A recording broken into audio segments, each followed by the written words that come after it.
સર્વ શિક્ષક મિત્રોને નમસ્કાર।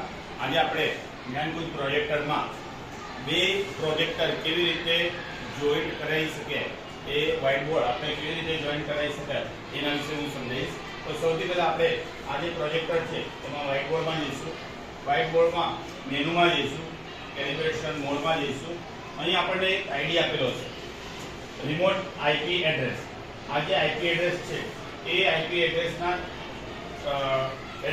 બદલે આપણે જે ટીવીમાં જે જ્ઞાનકુંજ પ્રોજેક્ટરનું કનેક્ટ કરવાનું છે એનો આઈપી એડ્રેસ અહીં નાખવાનો રહેશે।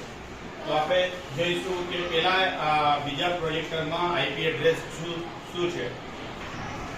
આ બીજું પ્રોજેક્ટર છે, આમાં આપણે મેનુમાં જઈશું। મેનુમાં જઈને આપણે એક સર્વર જોઈશું, અહીં લખ્યું છે local IP address. Local IP એડ્રેસનો નંબર આ છે 192.168.500। આ આઈપી એડ્રેસ આપણે પહેલા જે હતું એમાં નાખીશું।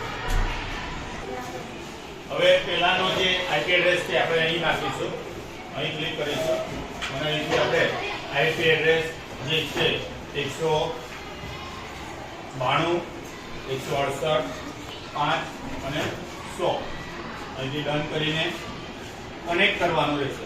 કનેક્ટ કરીશું એટલે આવી રીતે ડિસ્કનેક્ટ આવશે, સાઇનિંગ ક્લિયર આવી રીતે આવી જાય એટલે સમજી જવું કે આપણે બંને પ્રોજેક્ટર સેમ આવી ગયા છે, જોઈન્ટ થઈ ગયું છે। અહીંથી આપણે બંધ કરીને અહીં લખીશું, આપણે કોઈ પણ લખીશું કે જ્ઞાનકુંજ પ્રોજેક્ટર। તો આ જે લખેલું છે હવે આપણે ત્યાં જોઈશું કે આ લખેલું ત્યાં આવે છે કે નહીં। આ બાજુ લખેલું આવે છે જ્ઞાનકુંજ પ્રોજેક્ટર, એટલે આપણે ત્યાં લખ્યું તો અહીં આવે છે। હવે જો મારા વિદ્યાર્થી કોઈ અહીં લખે છે તો એ પણ આવે છે, આપણે જે ત્યાં લખીશું એ આ બાજુ આવી જશે। આવી રીતે આપણે એક પ્રોજેક્ટ બીજાને કનેક્ટ કરી શકીએ। પણ આમાં બે કન્ડિશન છે। પહેલી કન્ડિશન એવી કે બંનેનો આઈપી એડ્રેસ સેમ હોવું જોઈએ, અલગ અલગ છે એને મિક્સ કરવું જોઈએ। અને બીજા બંનેનું વાઈફાઈ કનેક્ટ એક જ હોવું જોઈએ, જરૂરી છે।